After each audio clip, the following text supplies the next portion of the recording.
Praise దిలాడండి. బాగున్నారా? సర్వాధికారియు కృపాసత్య సంపూర్ణుడు అయినటువంటి యేసుక్రీస్తు వారి అతి శ్రేష్టమైనటువంటి నామంలో రెడీమర్స్ రివైవల్ అనే కార్యక్రమాన్ని చూస్తున్న మీ అందరికీ కూడా నిండు హృదయపూర్వకమైనటువంటి వందనాలండి. ఈరోజు దేవాది దేవుడు మనకి ఇచ్చినటువంటి ఉజ్జీవ వాక్కు ఇర్మియా గ్రంథము 31వ అధ్యాయము 3వ వాక్యం. శాశ్వతమైనటువంటి ప్రేమతో నేను నిన్ను ప్రేమించుచున్నాను, విడవక నీ ఎడల కృప చూపుచున్నాను అని చెప్పి మాట్లాడుతూ వస్తున్నారు. దేవుడు ప్రేమ కలిగినటువంటి వాడు. ఆయన పేరే ప్రేమ స్వరూపి అని చెప్పి లేఖనంలో మనం చూస్తాం. అంత మాత్రమే కాదు కానీ ఆయన స్వరూపములో పుట్టినటువంటి మనము కూడా ప్రేమను కోరుకునేటటువంటి వారిగా ఉంటూ ఉంటాం. ఈ లోకంలో అనేక రకాలైనటువంటి ప్రేమలు మనకు కనబడుతూ ఉంటాయి. తల్లిదండ్రుల ప్రేమ, తోబుట్టువుల ప్రేమ, స్నేహితుల ప్రేమ, భార్యాభర్తల మధ్య ప్రేమ, అలాగే దేవుని యొక్క ప్రేమ మనము చూడగలుగుతుంటాం.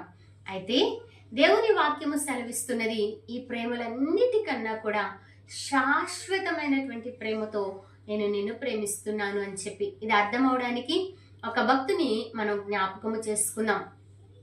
ఈయన మనందరికీ చాలా సుపరిచితమైనటువంటి వ్యక్తి దావీదు గారు. ఈ దావీదు గారు బాల్య దినాల్లో మనము చూసినట్లయితే చిన్నవాడిగా ఉంటూ ఉన్నాడు అందరికన్నా. ఇంత మాత్రమే కాదు, అతడు చాలా అందమైనటువంటి వ్యక్తి అని చెప్పి మనకు కనబడుతూ వస్తున్నది. అయితే తాను అంత సుందరుడుగా, ఎర్రని వాడిగా, అందమైనటువంటి వాడిగా ఉన్నటువంటి తనను కఠినమైన పనికి తన తండ్రి గారు పంపించడాన్ని మనం చూస్తున్నాం.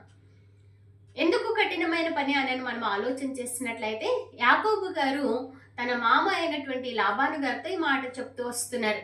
ఏమనంటే, నేను మందను కాల్చినప్పుడు దుష్టముగాల నుంచి వాటిని కాపాడడం, దొంగల నుంచి వాటిని కాపాడడం, రాత్రి కాలము వాటిని తీసుకువెళ్ళేటటువంటి వాటి నుంచి వాటిని కాపాడడం, అంత మాత్రమే కాదు, నేను చలికి మంచుకు తడిచిన వాడనే, ఎండకు ఎండిన వాడనే, రాత్రి నా కన్నులకు నిద్ర రాలేదు అనేటటువంటి పరిస్థితిని అక్కడ చెప్పడాన్ని, వివరించడాన్ని మనం చూస్తున్నాం.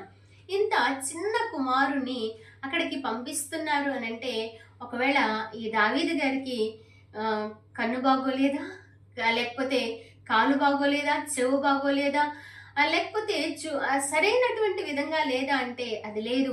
అన్నీ సక్రమంగా ఉన్నాయి. తాను ఎంతో సమర్థుడైనటువంటి వ్యక్తిగా ఉంటున్నాడు. అయినప్పటికీ కూడా తండ్రి చేత అతను లక్ష్య పెట్టనటువంటి వాడిగా మనకు కనబడుతున్నాడు.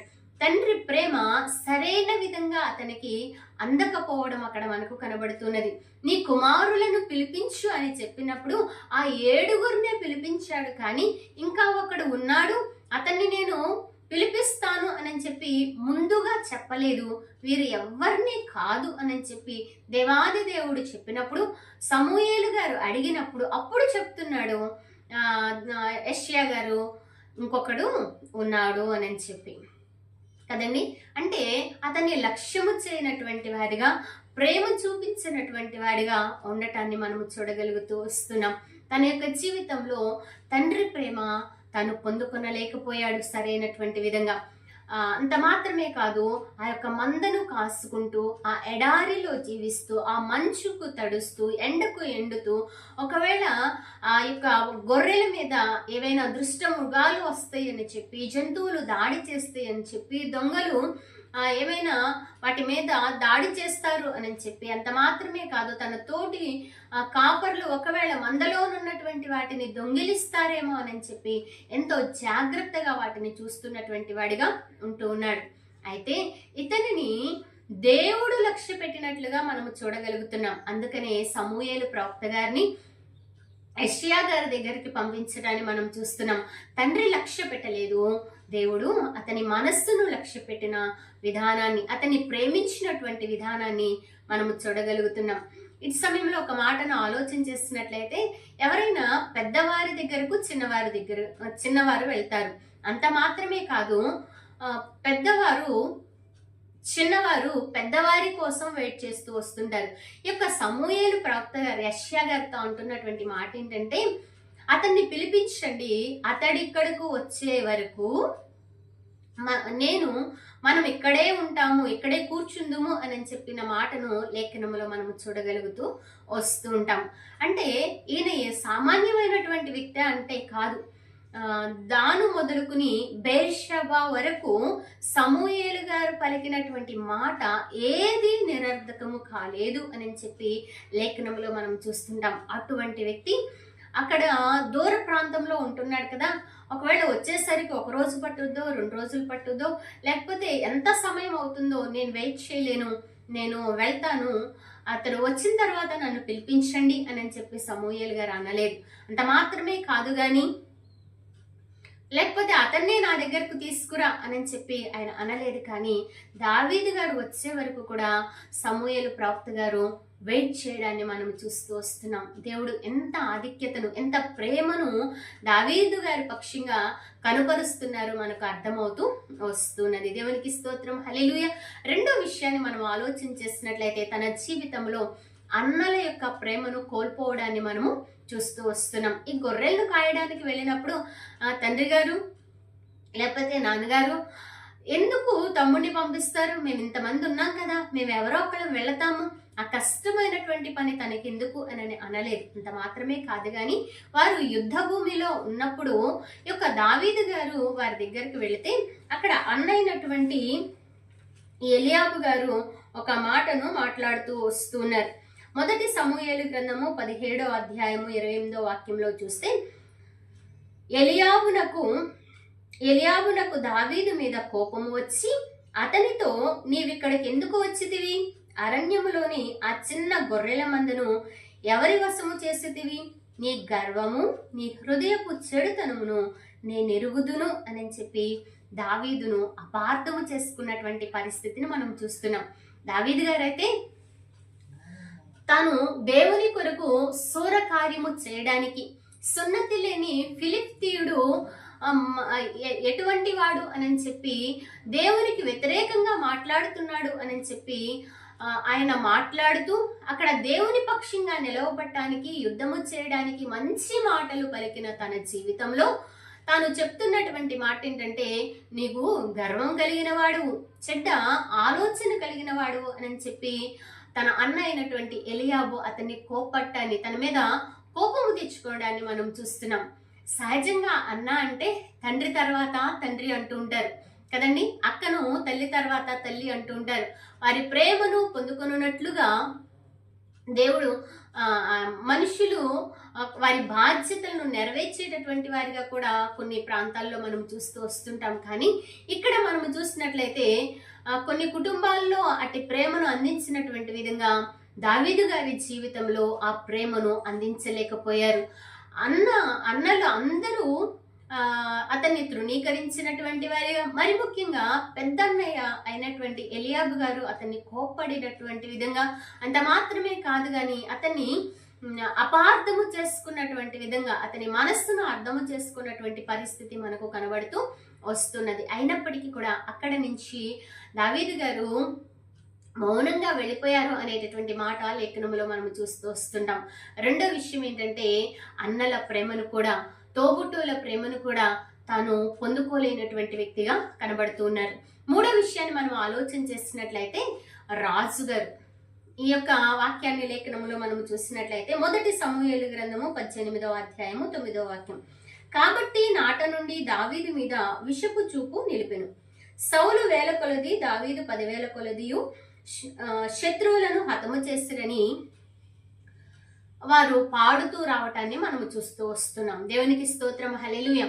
ఇది సమయంలో నేను చేయవలసినటువంటి పని దావీదు గారు చేశారు అని చెప్పి అతన్ని గణపరచవలసినది పోయి, గణపరుస్తున్నటువంటి సమయాల్లోనైనా అతను గ్రహించి దావీదు గారిని తీసుకుని అతన్ని మెచ్చుకునవలసినది పోయి అతని మీద ఏంటండి విషపు చూపు నిలిపారు అన్న మాటను మనం చూస్తున్నాం. రాజుగారే, లేకపోతే ఒక అధికారే, లేకపోతే చదువుకునేటటువంటి సమయంలో లెక్చరరే, లేకపోతే ఆ యొక్క ప్రిన్సిపల్ గారే ఆ యొక్క వ్యక్తులను టార్గెట్ చేస్తే వాళ్ళు ఎవరితో చెప్పుకుంటూ వస్తుంటారు? పిల్లలు అదే మాట్లాడతారు, నా మీద టార్గెట్ చేస్తున్నారు ప్రిన్సిపల్ గారు అన్నట్టు మాట్లాడుతూ ఉంటారు.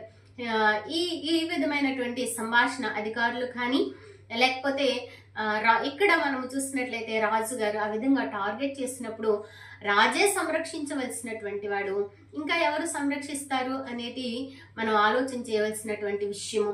తాను మెచ్చుకొనవలసినటువంటి స్థితిలో ఉండి అతన్ని కోపపడుతున్నటువంటి స్థితిని మనము చూడగలుగుతూ వస్తున్నాం. కాబట్టి ఈ సమయంలో ఇంకొక మాటను కూడా ఆలోచన చేసినట్లయితే ఇక్కడ పాడుతున్నారంటండి వచ్చినటువంటి విజయాన్ని బట్టి. ఆ పాట అంతా కూడా తను తీసుకునలేదు, కానీ తనకి ఏది అవసరమో అది తీసుకునడాన్ని మనం చూస్తున్నాం.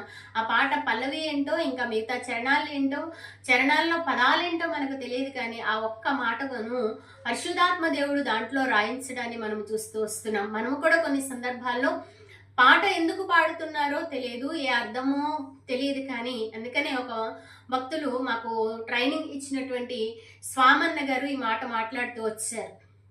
పిఎస్ స్వామన్న గారు ట్రైనింగ్లో చెప్తున్నప్పుడు నేను అది ఫస్ట్ టైం వింటాం అనమాట అండి. ఆయన అంటున్నారు, క్రైస్తవులు పాటలు అబద్ధాలు చెప్పరు, అబద్ధాలు పాడతారు.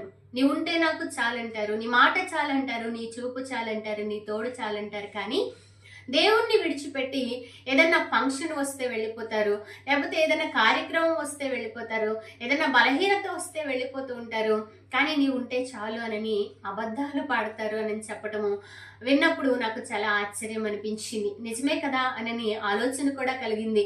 కాబట్టి మన జీవితాల్లో మనం పాడేటటువంటి పాట, చేసేటటువంటి ప్రార్థన, చదివేటటువంటి వాక్యము అది మనకు అర్థవంతంగా మనం స్వీకరించేటటువంటి వారిగా, అనుసరించేటటువంటి వారిగా ఉండాలి అని చెప్పి మాట ద్వారా అర్థమవుతూ వస్తున్నది. అయితే ఇక్కడ చూసినట్లయితే ఈ యొక్క సౌలు గారు అతని మీద విషపు చూపి నిలిపినటువంటి వాడిగా మనం చూస్తూ వస్తున్నాం. తండ్రి ప్రేమను కోల్పోయారు, అలాగే తోబుట్టువుల ప్రేమను కోల్పోయారు. మూడోది అధికారి ప్రేమను లేకపోతే రాజు యొక్క ప్రేమను అతను కోల్పోవడాన్ని మనం చూస్తూ వస్తున్నాం. నాలుగో విషయాన్ని మనం ఆలోచన చేస్తున్నట్లయితే ఈ సౌలు గారు ఆ యుద్ధంలో జయించినటువంటి వారికి ఆ యొక్క దేశంలో రాజ్యంలో సగ భాగాన్ని, అంత మాత్రమే కాదు తన కుమార్తెను ఇచ్చి వివాహము చేస్తాను అని తెలియపరచడాన్ని మనం చూస్తూ వస్తున్నాం. ఆ విధంగా తెలియపరిచినప్పుడు ఈ యొక్క దావీదు గారు జయించారు కాబట్టి అతనికి వివాహము చేయడాన్ని లేఖనములో మనము చూడగలుగుతూ వస్తూ ఉంటాం. మొదటి సమూయేలు గ్రంథము 17వ అధ్యాయము 27వ వాక్యంలో సౌలు తన కుమార్తె అయిన మీకాలును అతనికిచ్చి పెళ్లి చేస్తాను అన్న మాటను మనం చూస్తాం. అలాగే మొదటి సమూయేలు గ్రంథము 18:28లో యెహోవా దావీదునకు తోడుగా నుండుటయు తన కుమార్తె అయిన మీకాలు అతన్ని ప్రేమించుటయు సౌలు చూచి దావీదునకు మరి ఎక్కువగా భయపడి ఎల్లప్పుడూ దావీదు మీద విరోధముగా ఉండెను. అక్కడ విషపు చూపు చూపారు రాజుగా. ఇక్కడ మనము చూస్తూ వచ్చినట్లయితే ఆయన అల్లుడుగా ఉన్నప్పుడు విరోధముగా ఉండటాన్ని, ఎప్పుడంటండి ఎల్లప్పుడూ విరోధముగా ఉన్నారు అనే మాటను లేఖనంలో మనం చూస్తూ వస్తున్నాం. సహజంగా అంతకుముందు ఏదో జరిగింది, ఏదో జరిగిపోయింది, నా కుమార్తెనిచ్చాను, నా అల్లుడు గారిని నేను మంచిగా చూసుకుంటే నా కుమార్తె సంతోషంగా ఉంటుంది అని చెప్పి దేవుని వాక్యం సెలవిస్తుంది కదండి. స్త్రీకి శిరస్సు పురుషుడు, కాబట్టి ఆ పురుషుడిని మంచిగా చూసుకోవాలి. మన కోనసీమ ఇది గోదావరిలో మనం చూసినట్లయితే ఈస్ట్ వెస్ట్ గోదావరిలో ఎక్కువ జరిగేటటువంటి విషయాలు ఏంటంటే అల్లుళ్ళు ఇంటికి వచ్చినప్పుడు ఆయా ప్రాంతాల్లో జరుగుతాయి. ఇటు మనకి గోదావరిలో మరెక్కువగా మనము చూడగలుగుతూ వస్తుంటాం. ఎన్నో వెరైటీలు చేసి ఈనాటి దినాల్లో ఆన్లైన్లో బాగా మాధ్యమాలు కనబడుతుంది, వాటిని రికార్డ్ చేసి కూడా పెట్టుకుని సంతోషించేటటువంటి వారిని ఇన్ని వంటకాలు చేసాము, అన్ని వంటకాలు చేసాము అని చెప్పి వారికి ఇచ్చినటువంటి ఆతిథ్యాన్ని బట్టి సంతోషించేటటువంటి వారిని మనం చూస్తూ వస్తూ ఉంటాం. అంత మాత్రమే కాదు, పెళ్ళైన తర్వాత బ్రదర్ లేకపోతే సిస్టర్ నాకన్నా మా పేరెంట్స్ నా భర్తని ఎక్కువగా ప్రేమిస్తున్నారు అనే చెప్పి వ్యక్తులను కూడా మనం చూడగలుగుతూ ఉంటాం. ఎక్కడో దాకా ఎందుకండి, నేనే ఆ మాటని చెప్తూ వస్తుంటాను, నాకన్నా కూడా అమ్మ వాళ్ళు నా భర్తనే ప్రేమిస్తూ వస్తుంటారు, ఆయన జాగ్రత్తగా చూసుకోవాలని చెప్పిన సందర్భాలు అమ్మ చాలా సార్లు ఉన్నాయి. అన్నయ్య కూడా చెప్పినటువంటి సందర్భాలు కూడా కనబడుతూ వస్తుంటాయి. అయితే ఇటు సమయంలో మనం ఆలోచన చేసేటటువంటి విషయం ఏంటంటే మామగారుగా తన కుమార్తె క్షేమము కోరి తన అల్లుణ్ణి ప్రేమించవలసినటువంటి ఆ వ్యక్తి తనకు విరోధముగా, ఎల్లప్పుడూ విరోధముగా ఉండటాన్ని మనము చూస్తూ వస్తున్నాం.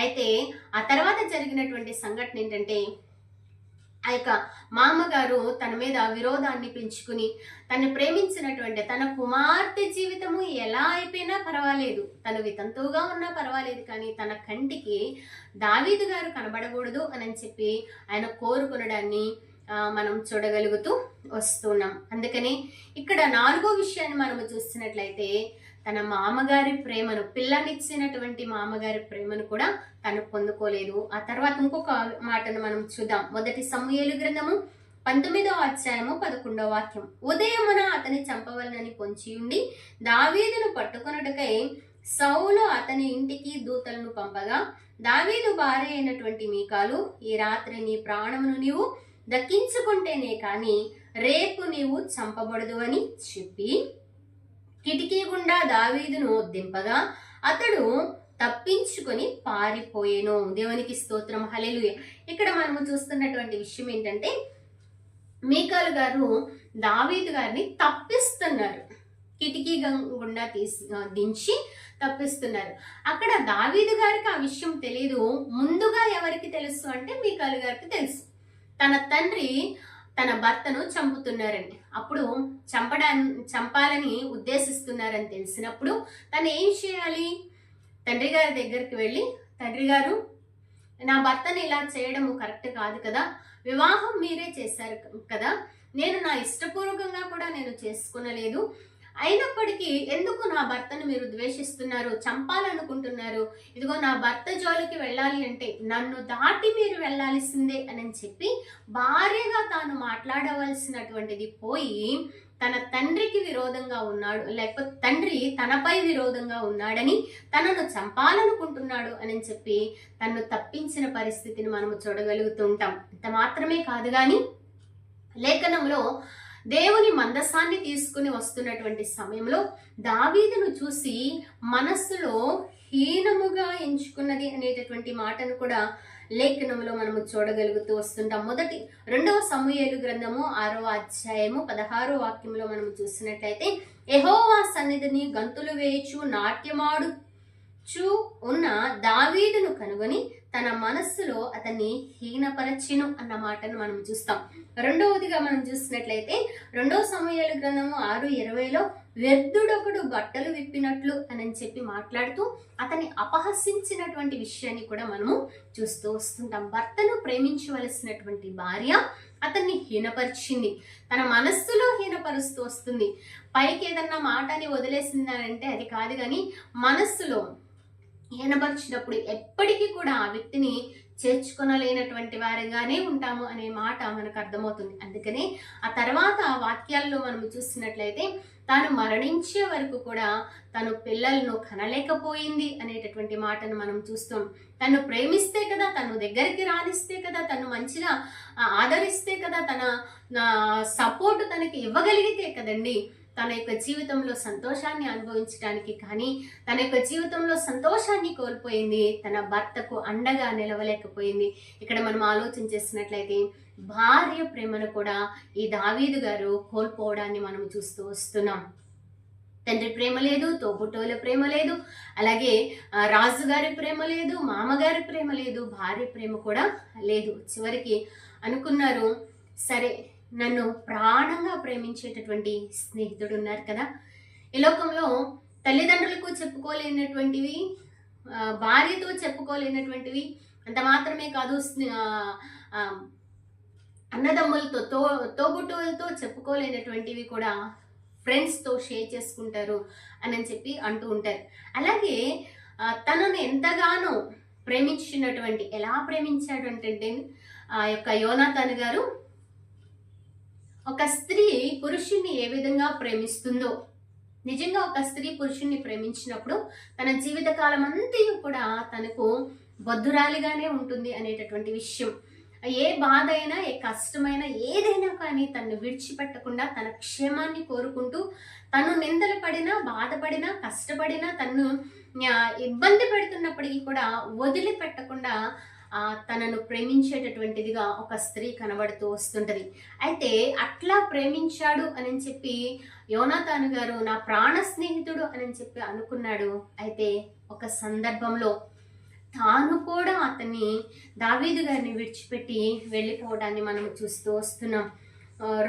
మొదటి సమూయేలు గ్రంథము 20వ అధ్యాయము 41వ వాక్యంలో ఈ సంఘటన మనకు కనబడుతూ వస్తుంటది. యోనాతాను అనేటటువంటి మాటకు అర్థము దేవుని అనుగ్రహం. దేవుని అనుగ్రహంతో నాకు ఈ స్నేహితుడు ఉన్నాడు అనుకున్నారు, కానీ తానే చేతులెత్తేసిన పరిస్థితిని మనం చూస్తున్నాం. అప్పుడు దావీదు గారు బిగ్గరగా ఏడ్చాడు అనే మాటను చూస్తూ వస్తున్నాం కదండి.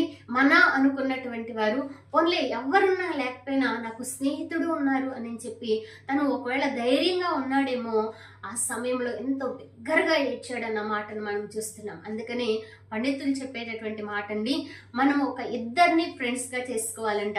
అది అద్దమును ఫ్రెండ్గా చేసుకోవాలంట. ఆ అద్దము మన రూపాన్ని ఎలా ఉన్నామో అలా కనిపించేటట్లు చేస్తుంది అని చెప్పి, అంత మాత్రమే కాదు, బైబిల్ను కూడా మనము ఫ్రెండ్గా చేసుకున్నప్పుడు ఆ బైబిల్ మన మనస్సు యొక్క అందాన్ని, మన ఆత్మ సంబంధమైనటువంటి అందాన్ని అది తెలియపరిచేటటువంటిదిగా ఉంటుంది.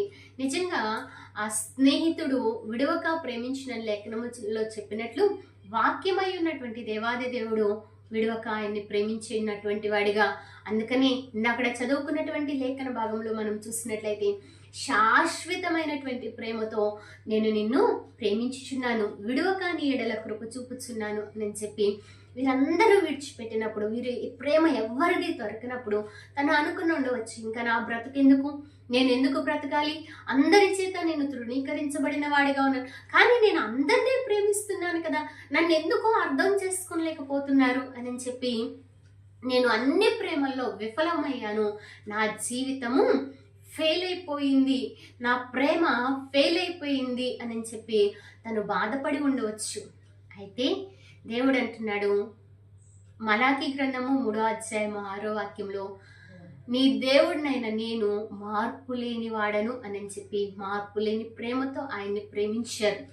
అంత మాత్రమే కాదు, దావీదు కుమారుడా నన్ను పిలిపించుకోవడానికి ఆయన ఇష్టపడినటువంటి వాడిగా, దావీదు సింహాసనం అందుండి యుగయుగాలు ఏలుచున్నటువంటి వాడిగా ఆయన సింహాసనము స్థిరపరచడాన్ని మనం చూడగలుగుతూ వస్తున్నాం. కాబట్టి ఇటు సమయంలో మనుషులందరూ విడిచిపెట్టినప్పటికీ కూడా మార్పు లేని దేవుని ప్రేమ వైపు మనం తిరగగలిగినప్పుడు, ఆయన మీద మనం ఆధారపడగలిగినప్పుడు, ఆయన తన శాశ్వతమైన ప్రేమను మనకు చూపి అర్హత లేని మన జీవితాల్లో, అందరూ తృణీకరించిన మన జీవితాల్లో, నిస్సహాయమైనటువంటి మన జీవితాలకు ఆయన కృప చూపి ఆయనతో సంతోషించేటటువంటి ఆ పరలోక పట్టణంలో మనం నిత్యము నివసించే కృపను దేవాది దేవుడు అనుగ్రహిస్తారు. ఈ మాటలు వింటున్న ప్రతి ఒక్కరికి కూడా దేవుడు అట్టి కృపను అనుగ్రహించునుగాక. ఆమె చిన్న ప్రార్థన అండి. పరిశుద్ధుడు అయిన తండ్రి, మహోన్నతుడా, మీకు స్తోత్రాలు. ఎవరు ఏ ప్రేమలో విఫలమయ్యారు, కానీ నీ ప్రేమ ఎప్పుడు కూడా మమ్మల్ని విఫలపరచదు అయ్యా. మంచివాని సహితము ఎవరైనా మరణిస్తారేమో, కానీ చెడ్డవారైన మా కోసం నీవు మరణించి మమ్మను అయ్యా నిత్య శ్రమ నుంచి తప్పించి నిత్య ఆనందములోనికి అయ్యా మేము నడిపించబడడానికి, ప్రతి బాష్ప బిందువును తుడిచివేసి నీతో ఆనందించడానికి నువ్వు కృప చూపుటకు ఐశ్వర్యవంతుడుగా ఉంటున్నారు. ఈ మాటలు వింటున్న ప్రతి ఒక్క జీవితంలో నీ శాశ్వతమైనటువంటి ప్రేమతో మీరు నింపి బలపరిచి నీ కృపతో అయ్యా అంతవరకు నడిపించి సహాయమును దయచేయమని మమ్మల్ని మేము తగ్గించుకుంటూ మీ నామాన్ని హెచ్చిస్తూ యేసే ఉన్నతమైన నామమున ప్రార్థించి అడిగి వేడుకను పొందుకుని ఉన్నాము తండ్రి. Amen. Praise the Lord. May God bless you.